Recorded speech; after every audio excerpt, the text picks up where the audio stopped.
हाय दोस्तों, आपका इस हमारे यूट्यूब चैनल पर स्वागत है। और मैं आपको क्लास 10 के कुछ सवाल बताऊंगा जो कि द्विघात समीकरण से है। आपको मैं पहले वीडियो में ऐसे पहले बताया हूं कि द्विघात समीकरण क्या होते हैं। और यहाँ पे आइए उसी का हम सवाल देखेंगे कि गुणनखंड विधि द्वारा हम किसी समीकरण को कैसे हल करें तथा उसको उसके जो मूल होते हैं उसको हम कैसे निकालें। तो आइए सीखते हैं। सबसे पहले तो ये है द्विघात समीकरण। मैं पहले ही बताया हूं कि द्विघात समीकरण का मतलब ये होता है कि जिसकी घात 2 है। जैसे मान के चलिए ये 3x² प्लस 5x है प्लस 2 है, तो ये द्विघात समीकरण। क्यों? क्योंकि x का जो पावर है वो 2 है, यानी x का जो घात है वो 2 है। अधिक से अधिक घात 2 होना चाहिए। ये कोई जरूरी भी नहीं कि यहाँ पे x² ही होना चाहिए। यहाँ पे चाहेंगे तो 3y² प्लस 5y प्लस 2, लेकिन ध्यान दीजिए यहाँ पे 3y² है, यहाँ पे 3y² है, यहाँ पे x² है, तो ये y के पद में द्विघात समीकरण है। यहीं पे अगर चाहता तो 3a² लिख देता, प्लस 5a लिख देता, प्लस 2 लिख देता, तो ये a के रूप में द्विघात समीकरण है। यहाँ पे 3 मान के चल 3k² लिख देता, प्लस 5k प्लस 2, तो ये k के रूप में द्विघात समीकरण। लेकिन सभी द्विघात समीकरण क्यों? क्योंकि जो y का घात है वो 2 है, x का जो घात है 2 है, a का जो घात है वो 2 है, k का जो घात है वो 2 है। तो ऐसे ढंग से इसको अब दिया गया है कि इस समीकरण को के मूल ज्ञात कीजिए। तो मूल ज्ञात करने का मतलब ये होता है कि आपको पहले उस समीकरण का गुणनखंड करना होगा। तो गुणनखंड मैं आपको पहले बताया हूं कि गुणनखंड कैसे किया जाता है। तो आइए चलते हैं, पहले हम इस जो समीकरण दिया हुआ उसका गुणनखंड करते हैं, इसके बाद मूल। तो गुणनखंड हम करेंगे। तो गुणनखंड करने का विधि में आपको पहले बताया है, 2x² माइनस 5x प्लस 3 बराबर 0 है। तो आप इस बात का ध्यान दें कि हम जब भी गुणनखंड करेंगे ऐसे द्विघात समीकरण का, तो द्विघात समीकरण का जो मानक समीकरण होता है, द्विघात समीकरण, द्विघात समीकरण का मानक समीकरण, मानक समीकरण, मानक समीकरण क्या होता है? ax² से तुलना करने पे से समीकरण समीकरण 1 की, इसको मान लीजिए समीकरण 1 मान लीजिए, समीकरण 1 की तुलना करने पर, तुलना करने पर, तो तुलना हम जब करेंगे किसकी? ऐसे ax² plus bx plus c बराबर 0। तो ध्यान दीजिए यहाँ पे x² है, यहाँ पे भी x² है, अर्थात जो x² का गुणांक है वो क्या है? a है। तो यहाँ पे x² का गुणांक क्या है? 2 है। तो अर्थात a बराबर क्या हो गया? a बराबर हो गया 2। यहाँ पे x का गुणांक क्या है? b है। तो यहाँ पे x का गुणांक क्या है? ध्यान दीजिए, यहाँ पे x का गुणांक b है, तो यहाँ पे x का गुणांक क्या है? तो -5 है। तो इसलिए b के स्थान पे क्या हो जाएगा? b के स्थान पे हो जाएगा -5। c के स्थान पे क्या है? तो c अचर पद है, तो c के स्थान पे क्या है? 3 है। ध्यान दीजिए 3। अब मैं आपको बताया था कि जब भी गुणनखंड करना हो तो a का c में हम गुणा कर लेते हैं, ऐसे a का c में गुणा, a का c में। तो चलिए इधर कर लेते हैं, a गुणे c। तो a का मतलब 2 है, a का मतलब क्या है? 2। यहाँ पे लिख लीजिए, a का मतलब है 2 और c का मतलब है 3। तो 2 3 क्या होगा? 2 3 6 होगा। तो 6 का खंड 2 गुणे 3 ही तो होगा। तो इसी खंड में से कुछ ऐसा बनाते हैं कि ये जोड़ने या घटाने पे -5 आना चाहिए। यही 2 और 3 में से। तो 2 और 3 में से हम कुछ ऐसा लेंगे नंबर कि जोड़ने या घटाने पे -5 आना चाहिए और गुणा करने पे तो 6 आना ही चाहिए। तो ध्यान से अगर देखेंगे तो हम मान के चलिए यहाँ पे 2 प्लस 3 लेते हैं। तो 2 प्लस 3 अगर करेंगे तो 5 हो जाएगा, 5 होगा, जो कि ये -5 है। तो 5 और -5 इक्वल नहीं है, बराबर नहीं है, तो हम 2 और 3 नहीं ले पाएंगे। मान के चलिए यहाँ पे माइनस अगर लेते हैं आप मुझे पूरी उम्मीद है कि आप जरूर इन बातों को समझते होंगे। 2 माइनस 3 लेंगे तो यहाँ पे -1 बच जाएगा, -1 जो कि इसके बराबर नहीं है, तो हम 2 माइनस 3 भी नहीं लेंगे। अब क्या लेंगे भाई, मान के चलिए हम दोनों को माइनस लेते हैं, -2 और -3। तो -2 और -3 लेंगे तो इसको जोड़ेंगे, ऐड करेंगे तो -5 आएगा, जो कि हमको यही चाहिए भी। क्यों? क्योंकि -5 ही चाहिए। अब -2 -3 का जब मल्टीप्लाई करेंगे, गुणा करेंगे, तो 2 3 6, माइनस माइनस प्लस और 6 आ जाएगा। यानी कि ये जो है दोनों कंडीशन को पूरा कर रहा है। किस दोनों कंडीशन को? -2 -3 का गुणा करेंगे तो प्लस, सॉरी गुणा जब करेंगे तो +6 आ जाएगा, और जब दोनों को हम जोड़ेंगे तो -5 आ जाएगा। यानी कि -2 और -3 हमको लेना पड़ेगा। तो हम चलिए यहीं पे नीचे कर लेते हैं। इसको हम अब लिखेंगे 2x square minus 5x plus 3 बराबर 0। तो इसी बीच वाले पद के बदले में हम 2 और 3 लिखेंगे, यानी हमारा 2x स्क्वायर माइनस 2 3 है तो -2x माइनस 3x प्लस 3 बराबर ये 0 तो है ही, ये हो जाएगा। अब इसको फिर एक बार चलिए अब थोड़ा ऊपर लिख लेते हैं, क्योंकि जगह की थोड़ी कमी हो पा रही है। तो इन चीज़ों को आप इसको एक बार स्क्रीनशॉट ले लीजिए, मैं इसको मिटाऊंगा और आप वीडियो को रोक रोक कर जरूर आप देख लीजिएगा। मैं इनको मिटाऊंगा, आप एक बार स्क्रीनशॉट ले लीजिए। और अब आइए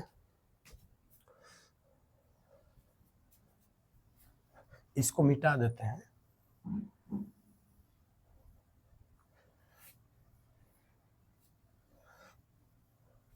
अब हमारा समीकरण हो गया है,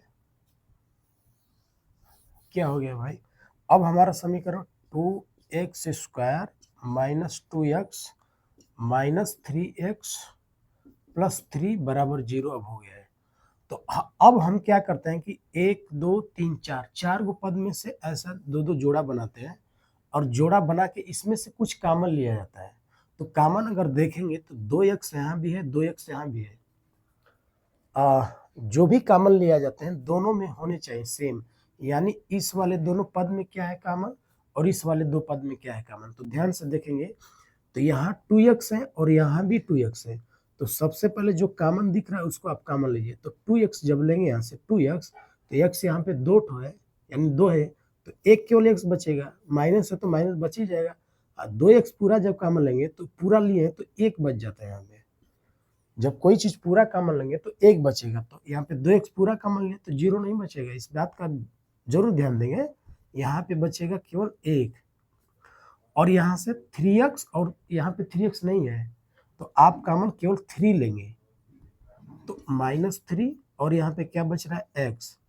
और ध्यान दीजिए यहाँ पे प्लस है, ये माइनस है, तो माइनस माइनस गुणा करेंगे तभी तो प्लस होगा, तो माइनस यहाँ पे 1, 3 कॉमन लेंगे तो 1 बराबर है 0। ध्यान से देखेंगे तो x-1 जो है यही x-1 यहाँ भी आना चाहिए।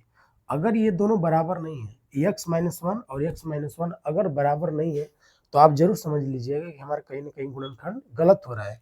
तो इसलिए ये जो पद है वो काम जो हम लिए हैं और जो बचा है वो सेम होना चाहिए। तो अब एक कोष्टक में x-1 ले लेंगे और दूसरे कोष्टक में 2x-3 ले लेंगे, बराबर ये 0 तो है।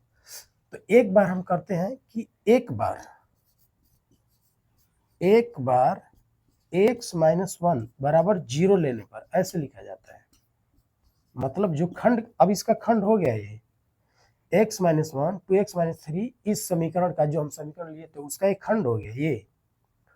जब हल करना है तो एक बार जो एक खंड लिए x-1, तो x-1 को बराबर 0 के, इसको छोड़िए, अभी x-1 बराबर 0 लीजिए तुरंत किसी भी सवाल में, x-1 बराबर 0 लेने पर तो x-1 बराबर 0, तो x बराबर 1 हो जाएगा। ये x का एक मान आ गया, इसी को हम बोलते हैं समीकरण का मूल, अर्थात x का एक मूल हो गया 1 हो गया। चूंकि इसको लिए हैं इसको छोड़े हैं तो एक बार पुनः अब 2x-3 बराबर 0 लिखेंगे, तो क्या लिखेंगे 2x, अब जो इसको लिए थे अब इसको लेंगे 2x माइनस 3 बराबर 0 तथा लिखिएगा तथा एक बार 2x माइनस 3 बराबर 0 लेने पर तो 2x माइनस 3 तो 2x माइनस 3 बराबर 0 तो 2x बराबर क्या हो जाएगा 3 हो जाएगा। इसको ऊपर लिख लेते हैं थोड़ा 2x माइनस 3 बराबर 0 तो 2x इसको इस अंक को इधर कर दीजिए तो माइनस है तो प्लस होगा। ये नियम होता है। क्या नियम होता है? अगर इस बराबर के इधर अगर भाग है तो उधर होगा तो गुणा होगा, अगर इधर बराबर के गुणा है तो उधर जाएगा तो भाग होगा, इधर अगर प्लस है उस साइड जाएगा तो माइनस होगा, माइनस अगर इधर है उधर जाएगा तो प्लस। ये गणित के नियम होते हैं। तो उसके हिसाब से मतलब x का मान निकालने वाला ही होता है, उसके हिसाब से माइनस है तो माइनस प्लस, तो माइनस 3 है तो इधर जाएगा तो प्लस 3 हो जाएगा। 0 है तो 0 चलो लिख लीजिए, तो 3 में 0 जोड़ेंगे तो 3 तो होगा। तो अब 2x बराबर है 3 आ गया, तो इसलिए x बराबर यहाँ पे गुणा होता है तो x यहाँ पे 2 गुणे x है तो 2 ये अंक इधर जाएगा तो गुणा के रूप में है तो गुणा के रूप में है तो भाग हो जाएगा। तो अब 3 बटे का हो जाएगा 3/2 हो जाएगा। ये आपका आंसर होगा। अर्थात जो x के मूल हुए वो x बराबर 1 मिल गया और एक x बराबर 3/2 मिल गया। मूल का मतलब ये होता है कि ये जो x के मान है वो समीकरण इस समीकरण को वो संतुष्ट करेंगे। अगर हमने x का मान 1 रख लिया, यहाँ पे x का मान अगर हमने 1 रख दिया तो बराबर जो 0 दिया है तो बराबर ये 0 आएगा। इसकी जांच अगर आपको करनी होगी कि हमारा क्वेश्चन गलत है कि सही, तो हम जांच भी कर लेंगे। जैसे इसको मिटाते हैं 1 मिनट, आप स्क्रीनशॉट जरूर ले लीजिएगा। जो x बराबर हमारा 1 आया है तो इस समीकरण में हम जांच है। जांच का मतलब ये हुआ कि हम जांच करेंगे कि हमारा ये जो आंसर x बराबर 1 आया है और ये x बराबर 3/2 आया है, क्या ये सही है या गलत है।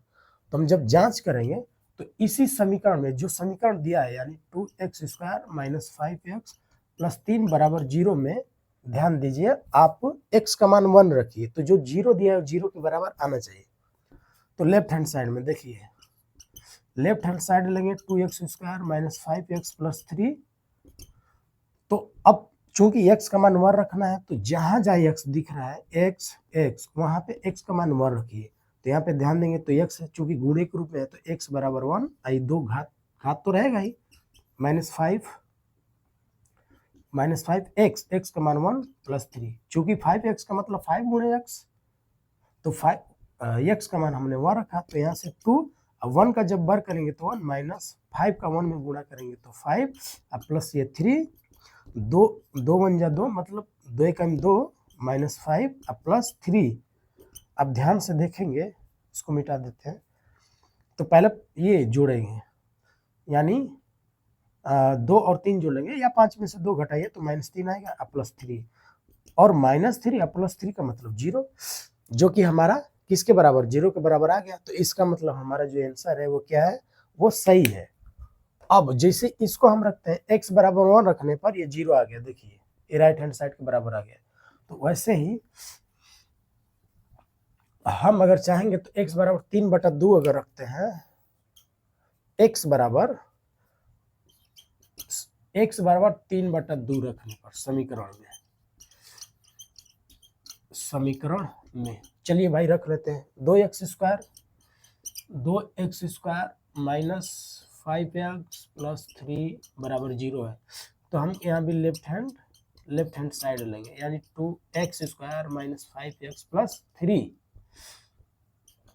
तो अब x का मान हमको क्या रखना है, x का मान 3/2 रखना है। तो x का मान हम रखेंगे 3/2 का स्क्वायर माइनस 5x का मान 3/2 प्लस 3। तो आप देखिए 3/2 का मतलब क्या होता है, 3/2 का मतलब 3/2 का मतलब स्क्वायर करेंगे और हम इस सवाल को जरूर हल करने का प्रयास करेंगे। यहाँ पे 3/2 का स्क्वायर जो होगा तो 9/4 -5, अब 3/2 है तो 3/2 ही रहने दीजिए और +3। ऊपर चलिए इसको कर लेते हैं। 9/4 तो 9/4 -5 3/2 गुणा है 3/2 का ऐसे और +3। तो ये देखेंगे तो 2 दूना 4 कट जाएगा तो 9 का हुआ 9/2 -5 × 15 यानी 15/2 +3। अब अगर चाहेंगे तो आप एलसीएम ले लीजिए, एक लिख कर नीचे एलसीएम लीजिए तो 2 और 1 का एलसीएम जो होगा क्या हो जाएगा भाई, 2 ही होगा। 2 1 का एलसीएम जो होगा 2 होगा तो 2 का 2 यानी ये 9 -2 का 2 में ये 15 अब +1 दूना 2 2 3 6 हो जाएगा। तो अब ध्यान से अगर देखेंगे तो 15 में से अगर 9 जाएगा तो -6 अब +6 अब बटा में 2 तो ये -6 में से 6 घट जाएगा तो 0/2 और 0/2 का मतलब 0 जो कि राइट हैंड साइड के बराबर आ गया। इसका मतलब हमारे ये जो क्वेश्चन है, क्वेश्चन का जो मूल आए हैं इसी को मूल हम बोलते थे। जो आप x बराबर 3/2 या x बराबर जो यहाँ पे मान आया था 1 वो इस समीकरण का मूल है। तो हम चूंकि 0 0 भी साबित कर दे इसका मतलब ये हुआ कि हमारा जो क्वेश्चन है, जो हम इस द्विघात समीकरण को जो हम हल किए हैं उसके जो हल x बराबर 1 और x बराबर 3/2 आया था वो हमारा सही है। दोस्तों आपको मुझे पूरी उम्मीद होगी कि आपको ये क्वेश्चन जरूर समझ में आए होंगे और आप इस को देखिए और देख करके इसको हल करने का जानने का प्रयास कीजिए। और ये आपको वीडियो कैसी लगी मुझको कमेंट करके आप ज़रूर बताएं। इसके लिए आपको धन्यवाद।